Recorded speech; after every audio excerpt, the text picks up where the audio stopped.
From the twisting turns of Sonoma on the west coast to the high-speed high banks of Dover, NASCAR has crossed the country to provide an East Coast showdown. Welcome to Dover, Delaware, where our NASCAR drivers will do battle with each other, all while trying to survive the Monster Mile. The high speeds, narrow straightaways, combined with punishingly high G-force corners, ensures only the toughest can succeed. In this video, we will recap all of today's action, the ongoing stories, and a look at how our playoff bubble looks after the dust has settled in Dover. So reach up and pull those belts tight. It's time to see who conquered the concrete colossus. Before we begin our race recap, let's recap some of our ongoing stories and some of the lower division action. 2311 and Front Row Motorsports lost their chartered status and will run as open teams for the foreseeable future. Unless something changes on the legal side of things, this puts formerly locked-in entries at risk of missing a race if they DNQ, which is unlikely most weeks. That's something to keep an eye out for. If 2311 had lost their charter before Chicago, Bubba Wallace would have DNQ'd. In other news, NASCAR mourns the loss of Hall of Fame driver Rex White. White won championships as a driver and as an owner over the course of his career. He made a name for himself on short tracks, 6 of his 28 wins in the Cup Series coming on short track. It is even more impressive when you factor in he only made 233 starts throughout his career. Most drivers race longer careers and win way fewer times. What Rex did was impressive, and he was honored for his historic contributions to NASCAR, being inducted into the Hall of Fame with the 2015 class. Our thoughts are with the friends, family, and fans of Rex White. Shifting gears, NASCAR has decided not to return to the Chicago Street Course in 2026. They did say the door is still open for 2027 as negotiations with the mayor's administration are underway. Could Chicagoland see a revival next season, and could a San Diego Street Course be on the menu to replace NASCAR's missing street circuit? Rumors indicate that it will, but let's keep an eye on that news for our 2026 schedule. Qualifying and practice were rained out Saturday, so let's get into our race recap. Lap 1, Chase Elliott leads them off. Chase Briscoe fights back and ends up claiming the lead. On lap 11, Shane Van Gisbergen comes down pit road for a possible tire failure. He had dropped from 6th to 37th since the green flag waved. Lap 36, competition caution due to lack of no practice in qualifying, so we expected that would happen. All the lead lap cars pit and Chase Elliott gets off pit road first. Lap 43, Chase Elliott leads them off, gets clear of Briscoe.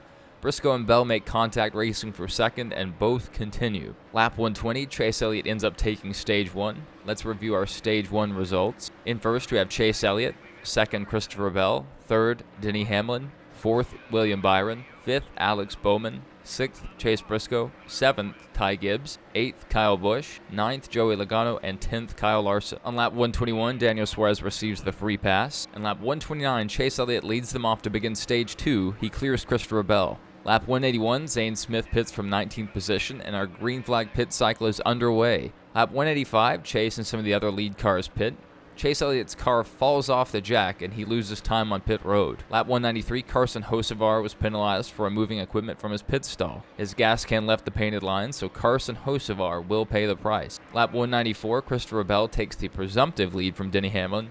And on lap 200, Christopher Bell takes the actual lead from Daniel Suarez. Lap 250, stage 2 ends with Christopher Bell taking the top spot. Let's review our stage 2 results. In first, we have Christopher Bell, second Alex Bowman, third Denny Hamlin, 4th Chase Elliott, 5th Kyle Larson, 6th William Byron, 7th Chase Briscoe, 8th Ty Gibbs, 9th Ryan Blaney, and 10th Bubba Wallace. On lap 251, Austin Dillon receives the free pass. Lap 260, Christopher Bell leads them off, battling Chase Elliott for the lead. Christopher Bell ends up spinning in front of the field, but everyone somehow is able to avoid contact. Caution is out on the speedway. Lap 261, Justin Haley receives the free pass. And on lap 266, they restart with Chase Elliott leading them off. On lap 315, green flag stops are underway. And on lap 337, most of the field has come down for green flag pit stops. Bell, having pit last, has stayed out and run long for track position. The gamble ends up paying off as a caution for weather comes out, leaving most of the field a lap down. On lap 338, William Byron gets the lucky dog.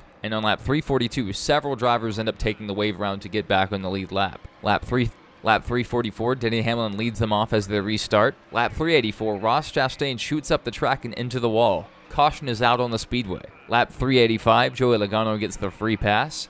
And on lap 386, NASCAR brings the cars down pit road for rain. They end up red flagging the race. The shower was very brief but quite heavy. And to my surprise, NASCAR actually began track drying operations. The sticking point once the race went back green was whether or not to pit. The track will be green, meaning more grip, but it could also eat up the tires. The issue with pitting for tires comes down to the lack of laps remaining in the race. Lap 393, on the restart, Denny Hamlin leads them off. Christopher Bell gets loose underneath Denny Hamlin and spins out in front of the field. Noah Gragson and William Byron are also involved. Lap 394, Justin Haley receives the lucky dog. And on lap 396, Christopher Bell's day goes from bad to worse. He receives a penalty for speeding on pit road. Lap 400, on the restart, Denny Hamlin leads them off, and Briscoe helps push Denny Hamlin to the lead, clear of Larson. Chase Briscoe moves into second. On the same lap, caution comes out for Zane Smith and Ryan Preece making contact and bringing out the yellow. Lap 401, Ty Dillon receives the free pass. And on lap 406, Denny Hamlin leads them off on the restart. He holds the lead and ends up taking the win. Let's go ahead and look at our race results. Denny Hamlin once again taking home the win. This win comes just weeks after his win at Pocono. This win also puts Denny Hamlin in control of the playoff standings, being the first driver to hit 4 wins on the season. For Denny, being the age he is, and in the stage of his career he is, Denny continues to perform as well as he ever has. I know we say it almost every year, but it may be his year. In second, we have Chase Briscoe, just missing out on his second win of the year. Chase Briscoe is today's fastest loser. On that final restart, he was just inches away from being able to clear Denny Hamlin. Even with the tire advantage Briscoe had over Hamlin, it just wasn't enough. As soon as Hamlin got in front of Briscoe, you could immediately see the arrow push kill any chance Briscoe had of winning. In third, we had Alex Bowman. Alex needed a good run today, and he got one, but he definitely would have rather been in victory lane. After his late spring slide down the point standings, Bowman has been mounting something of a comeback. The team seems to have turned the corner and returned to the consistency we expect from that 48 team. The pressure is still on for Bowman as he isn't locked into the playoffs, and he remains the only HMS driver to not yet have a win this season. I would like to point out, in the regular season standings, Alex is 9th in the points right now. 4th place, we have Kyle Larson. Where has Kyle Larson been? It seems like Kyle's been missing ever since his trip to the Indy 500. Even on weeks where they avoided major incidents, Kyle's been running mediocre at best. This week, Kyle showed flashes of his usual speed. Although frustrated by the difficulty of passing, Larson seems somewhat relieved to secure a top 5 after such a tough string of races. In 5th, we had Ty Gibbs. 6th, we had Chase Elliott. For Chase Elliott fans, this one will be remembered as one that got away. Based on average lap times throughout the race, Chase overwhelmingly had the fastest car. When he was leading, the only time anyone got close enough to attempt to pass was when Chase had issues getting through lap traffic. Chase's first mistake today was when his car fell off the jack, losing in the lead once the green flag stop cycled. The next mistake was the one that sealed Elliott's fate. During the lap 337 caution for weather, Chase could have stayed out and assumed the lead, but the call was made for Chase to come down pit road for 2 tires. It was already a 50-50 call to come down pit road, but the call to take 2 tires was very odd. If you want the fresh tire advantage, which is the whole reason for pitting in the first place, take 4 tires. Chase Elliott fans are used to this situation, and Jeff Gordon fans are very used to this situation. More often than not, Allen seems to make the wrong decision when it's a 50-50 call. Not that I could do any better at a single facet of Allen's job, but I could flip a coin and get a higher percentage of correct calls here. With that said, clearly the guys at HMS believe in Allen, and if you look at the regular season points, he must be doing a few things very well. Chase currently sits first in our regular season point standing. 7th, we have Bubba Wallace. It was a decent day for Bubba Wallace as he widens the gap to the cutoff line. 8th, we have Ryan Blaney. 9th, Chris Buescher. 10th, Brad Keselowski.